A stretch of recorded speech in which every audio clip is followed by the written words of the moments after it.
Yan, basil. Basil.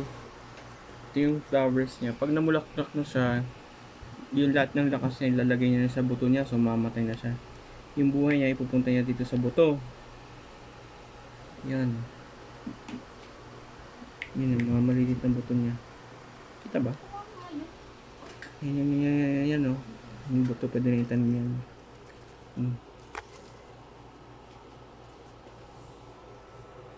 Tapos, para gumawa ng cutting, hanap ka ng, ito kasi namulaklak na. Hindi ko sure kung tutubo pa to.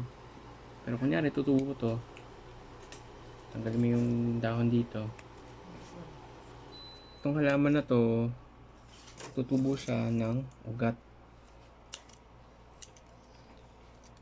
Actually, tumutubo ng ugat dito. Hindi ko alam kung okay. Hanap pa tayo ng isa.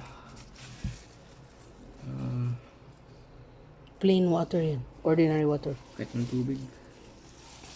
Huwag lang bulok.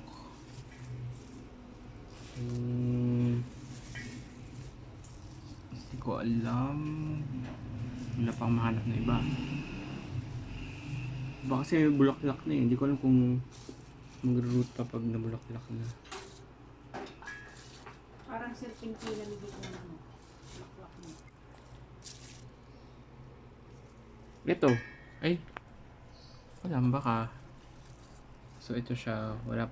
Namumulaklak na siya pero hindi pa siya namulaklak.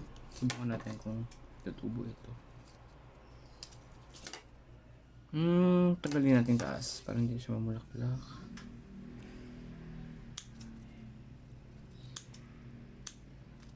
Tanggalin yung dahon dito. Tapos para ma-increase yung surface area para mag-absorb siya ng more water, pa-slant. Tapos babad mo na dito sa tubig mo. Tapos ito ilalagay sa mainit na araw para may ilaw siya pang photosynthesis. Pero wag sobra kasi baka matuyo. Tapos magro-roots na siya. Mga 1 to 2 weeks may ugat na yun. Dito Tapos na pwede siya may magro-roots. transplant.